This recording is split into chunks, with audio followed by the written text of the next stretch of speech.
It's a pleasure to see you all again for the second day of the AI literacy course. Again, my name is Jordan Perchik. I am a radiologist with the University of Alabama at Birmingham. And today I will be talking about the AI marketplace, outlook and integration. I have no relevant disclosures, and my goals for the course today is that we'll start by discussing the state of the AI marketplace, kind of where we stand right now. We'll talk about how you and your practice can find the right AI application to answer questions that you might have or solve problems that you would have in your own practice. Talk about some considerations for how best to integrate clinical AI, and we'll close with an example case of navigating some of the tools that we'll introduce to navigate the AI marketplace. So radiology is currently the dominant force in the healthcare AI market. Over 70% of FDA-cleared AI applications are related to radiology and medical image processing. And the closest behind radiology is cardiology, which only represents 11%. And so some of the reasons why radiology has become such a dominating force in the AI market is just related to the wealth of data that we have in each of our imaging exams.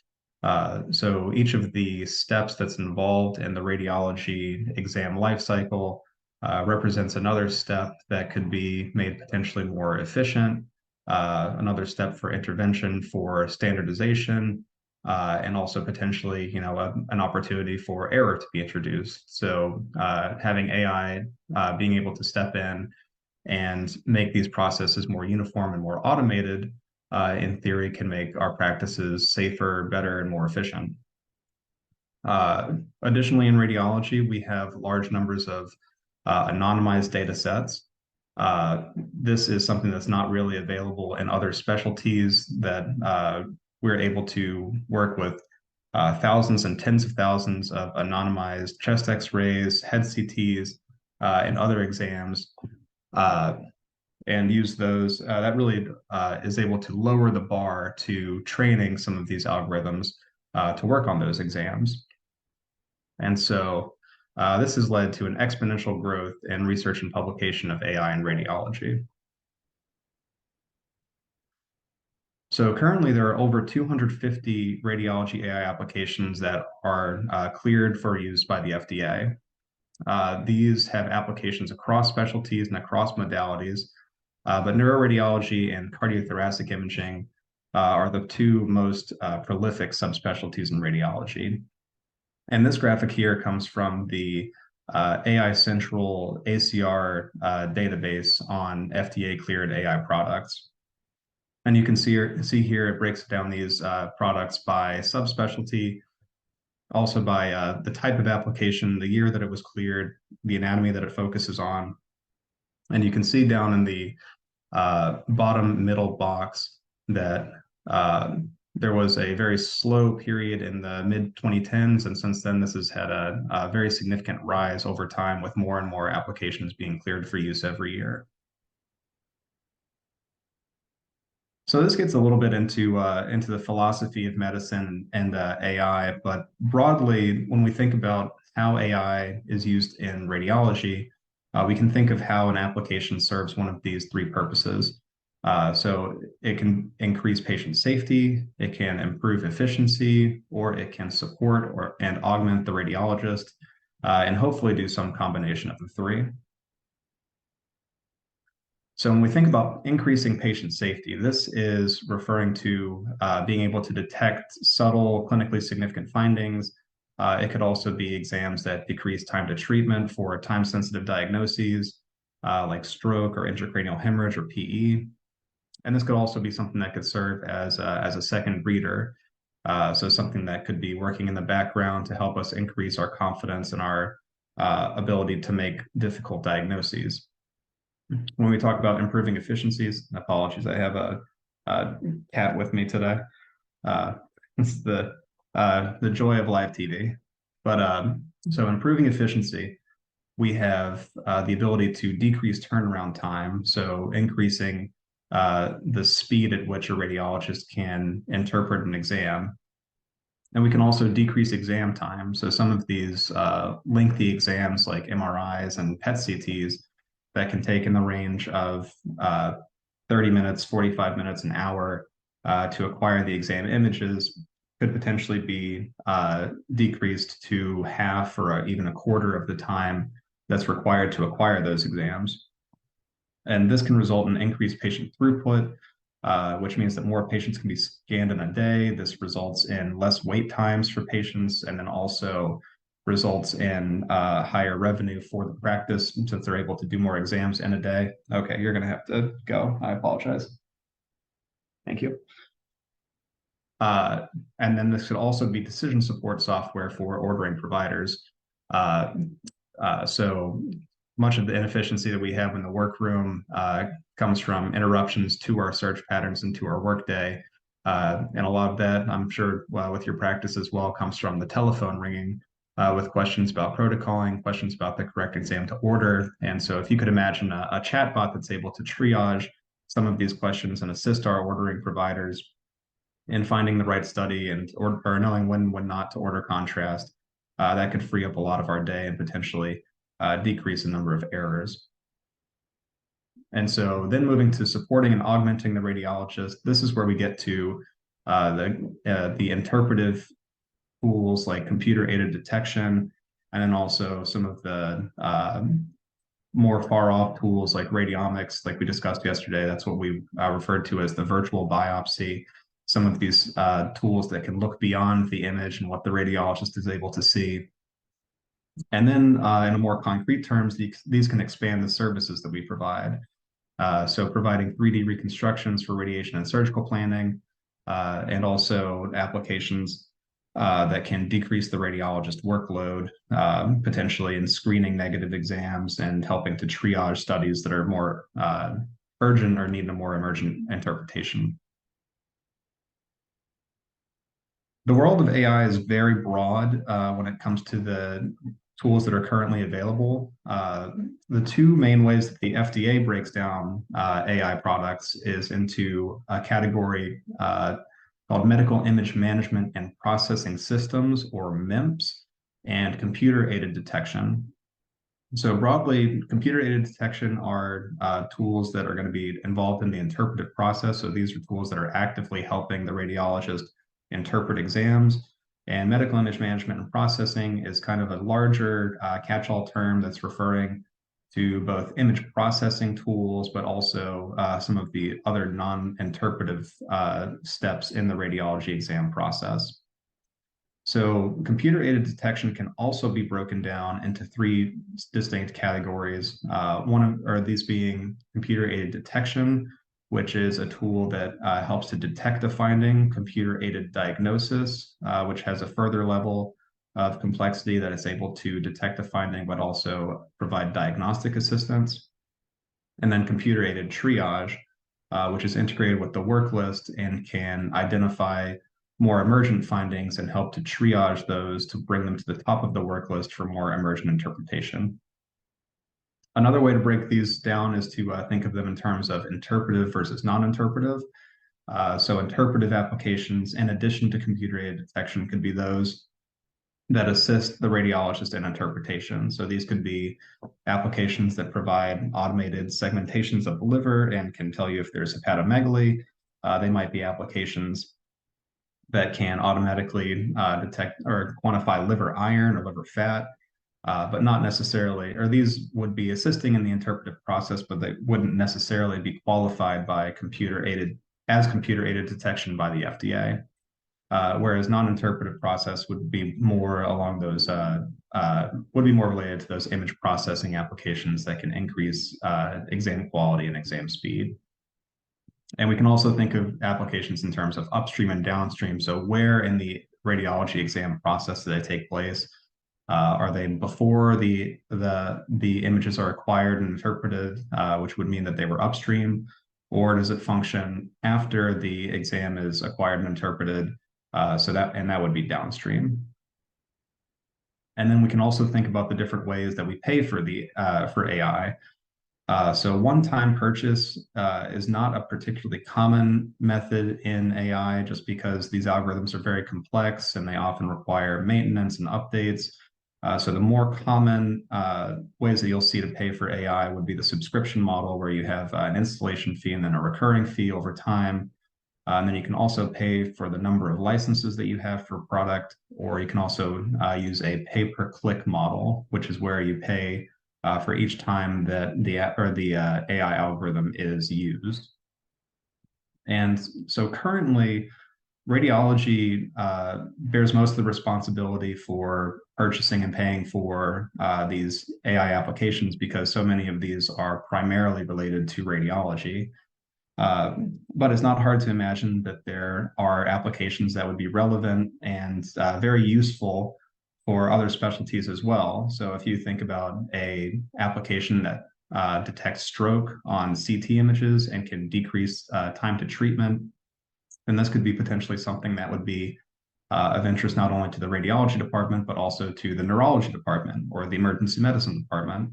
And there could eventually, and really should be eventually, some more multi-specialty buy-in and governance for these AI products as they're integrated more broadly into our healthcare system. And finally, it's important to note that so there are over 250 FDA cleared AI applications, but not every AI application that goes to market has to get FDA clearance. So AI tools that don't directly deal with patient information or impact patient care don't necessarily have to go through all of the processes to gain FDA clearance or CE clearance if you're in the EU. Uh, so examples of these could be natural language processing applications that are only using the text of a report to make their decisions. They could also include, algorithms that are dealing with automated hanging protocols, but they don't directly deal with the patient images or patient information, and other examples like these. And additionally, uh, it's important to note that there's no standardized performance metric by the FDA for AI applications. So an FDA application or an AI application that makes it to market may publish a performance level, but it's possible that this performance level may drift over time, or it might have a lesser performance at one institution compared to another institution. So it's important to know this baseline level of sensitivity and specificity or precision and recall, like we talked about yesterday, and also to be aware of the amount of external validation that an algorithm's gone through. So has this algorithm been tested in lots of different hospitals, and importantly, in hospitals that are similar to your hospital in terms of patient setting and imaging infrastructure? Because they can't, or these AI tools can have very wide performance depending on institutions. So we'll move now to how to find the right tool for your practice. And so this can be a little bit complicated because even though the title of this talk is the AI marketplace, the truth of the matter is there is no one centralized AI marketplace. There are a few very good tools that do some things very well and have some gaps that have to be filled in by the others. But there is really no central area that you can get all of the information that you're looking to get on any one given product. So I will be highlighting three here. One is the FDA website, one is AI Central, and the last will be AI for Radiology. And then, of course, I mentioned here that you can also get information about specific tools from radiology journal and website advertisements. You can find booths at national conferences and regional conferences. And a lot of these vendors will also hold online and in-person education events where you can get more information about the products as well. So starting with the FDA website, this is the most comprehensive and up-to-date list that is published by the FDA. This has information on applications not only from radiology, but it's the comprehensive list for all medical AI application. So it's very comprehensive. It's the most up-to-date list that you will find. You can organize by year and medical specialty, but since this is a multi-specialty list, you can't organize these by subspecialty, and you don't have the same kind of additional information that you can find from some of the more specialty tools that we'll talk about in a few slides. So this is an example of what you would see on the FDA website. So this is the AI and ML enabled medical devices page. Yeah, you can see that you can sort these by date. You can sort it by device. It gives you the company name and the specialty that it's related to. But this is a relatively bare bones website that you pretty much what you see is what you get. And you can go to the product page itself for more information, but it's not really centralized in this web page here. But next we move to AI Central, which is a database of FDA cleared radiology AI applications that's maintained by the American College of Radiology ACR Data Science Institute. This is a specific radiology related tool. So this only lists radiology AI applications, and because of that, you can sort by not only radiology subspecialty, but also by the modality that the algorithm functions on, the type of algorithm, the anatomy that it functions on, and it also gives you a graphical breakdown of the market as a whole on its homepage. And this is an example of what you would see on the AI Central database homepage. And so like we were saying earlier, this shows the breakdown by subspecialties, FDA categories, year cleared, anatomy. And you can also click on the product page, and that will take you to more product information. So going from the graph page to the grid page, we were able to see individual products here. It has information on the date cleared, the company, the algorithm type. And if you were to click on the link to the tool itself, that would take you to additional information about the product. And then we go to AI for radiology. This is another specific database for radiology AI applications. This particular site has information not only on FDA, but also CE clearance for tools that are used in the EU. And again, this is a specific radiology tool, so you're able to sort by radiology subspecialty, modality, FDA and CE clearance status. But this website is the most comprehensive in terms of the additional information that it provides about each individual application. So in addition to the information on where or the type of algorithm that it is, it also has information on how you pay for the application, whether it's a one-time purchase of subscription, pay-per-click. It also has links to external validation studies. It has information on the intended population. So is this something that works for pediatric patients, adult patients, both? How it's integrated into the workflow, processing time, and so on. And not all of these sections are available for every application, but this is certainly the most robust of the tools that I've encountered personally. So this is an example of what you would find on the AI for Radiology homepage.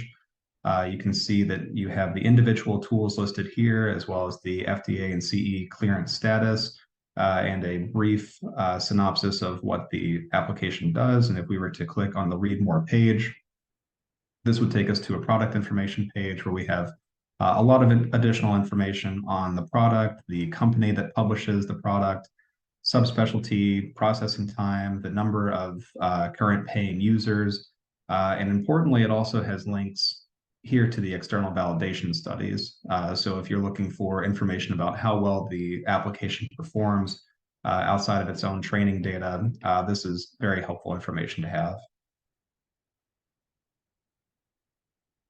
So once you've found a tool that you're interested in, next you have to think about how you'll integrate this tool into clinical practice.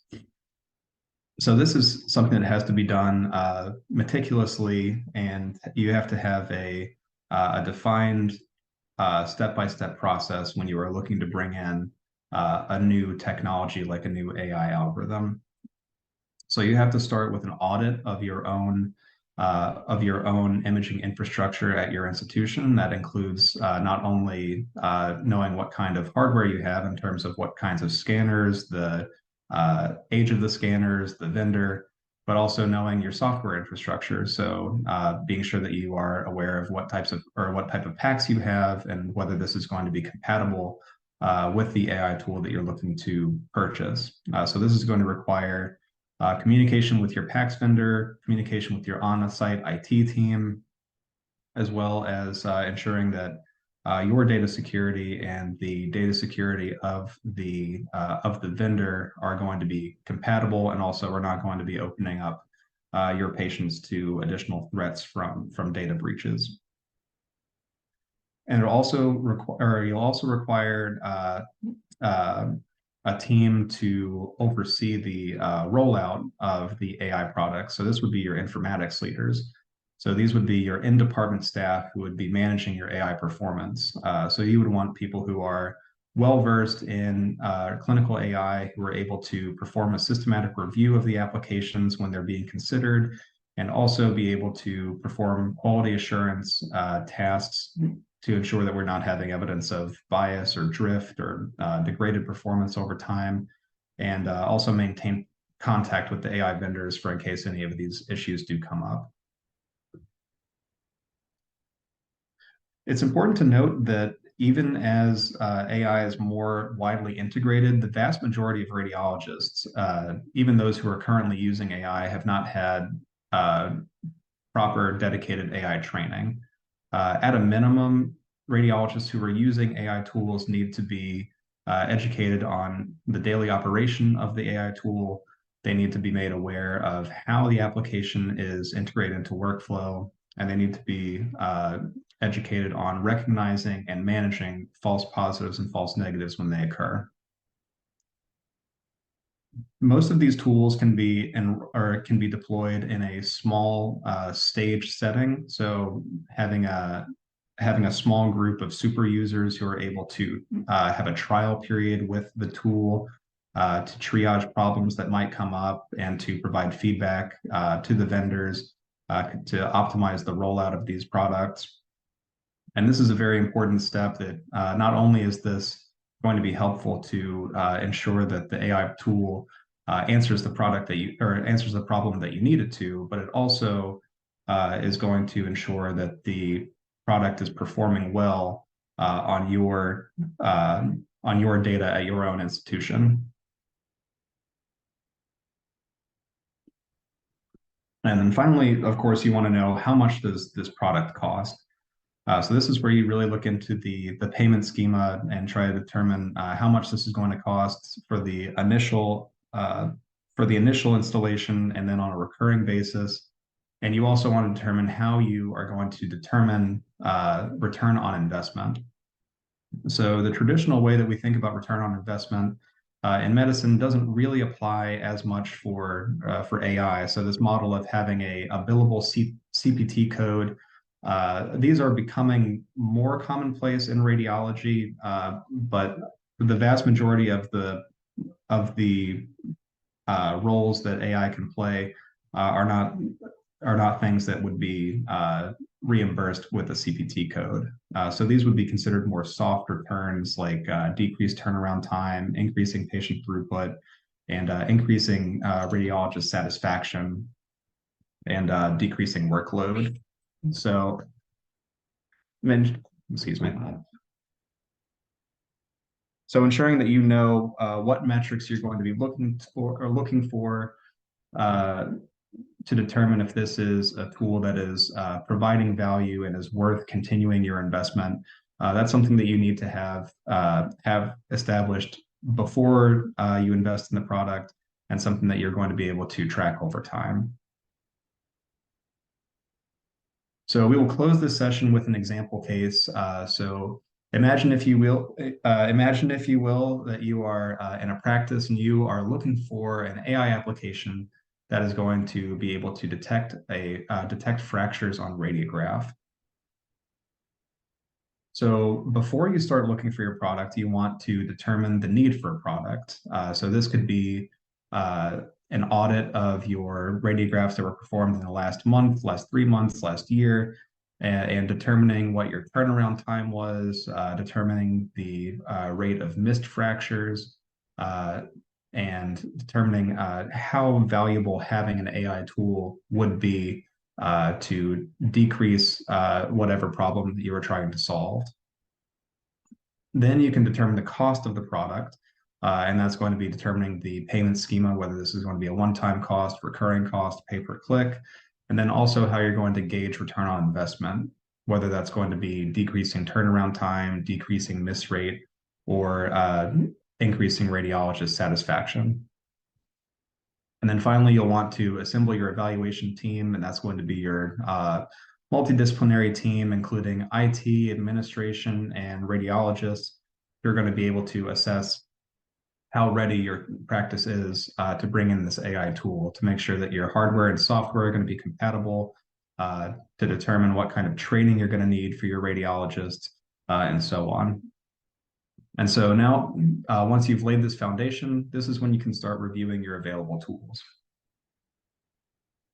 So if you wanted to start with your AI Central database, you could go to the AI Central homepage, go to the grid page, and then you can sort by the musculoskeletal AI applications. So this will bring you to this page where you have it broken down into the specific musculoskeletal applications, and then you want to further sort these by applications that can assist with the detection of fracture. And so here you see, this is how we would do this. We would go to the focus tab. We would highlight our fracture boxes for the focus.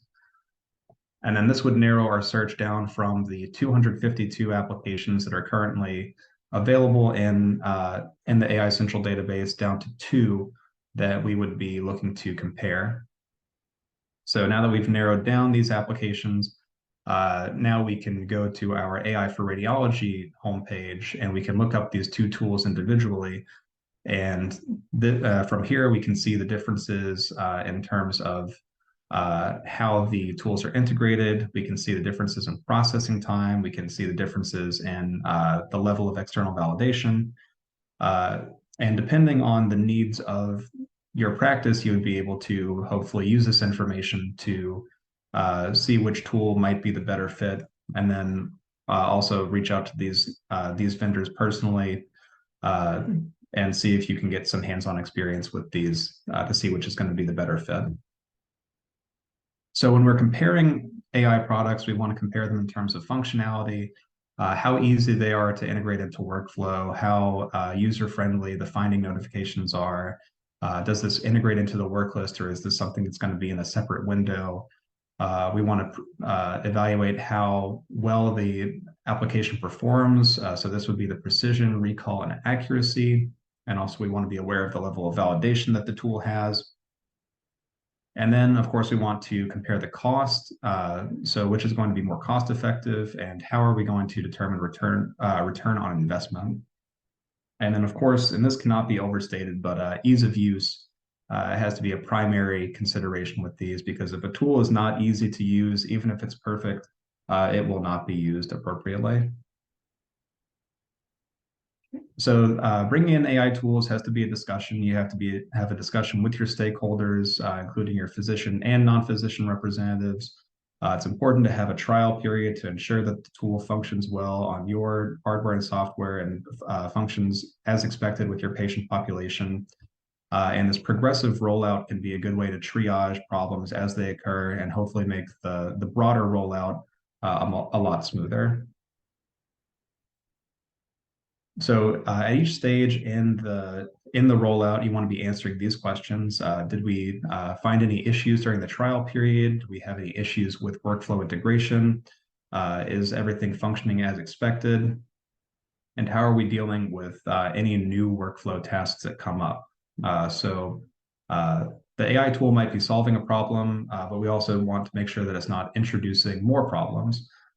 So it will be important to audit the performance of these AI tools to ensure that we have a quality assurance process in place, And it might be important, or it might be a role in the future that we have a radiologist or provider on the radiology team who is designated as the AI quality chair, or the AI reviewer, who is able to uh, audit these performances over time, and it becomes their responsibility to uh, ensure this maintained performance. So, in summary, we've talked about the state of the radiology AI marketplace and radiology's place in the broader field of AI in healthcare. We've talked about some of the tools that you can use to find different AI applications that can be used in your practice. I've talked about some of the metrics to determine cost and value of AI, and had our case example of trying to find a specific AI tool to solve a problem in your practice. So these are my references here. I apologize that I went a little bit over. If there are any questions, I would be happy to take them now. And if not, you can leave your questions in a Q&A and we can address them at the end of the session today. But if not, we will take a brief break, and I'll join you in 2 to 3 minutes with the presentation from Dr. Mark Trail for applications of AI in breast imaging.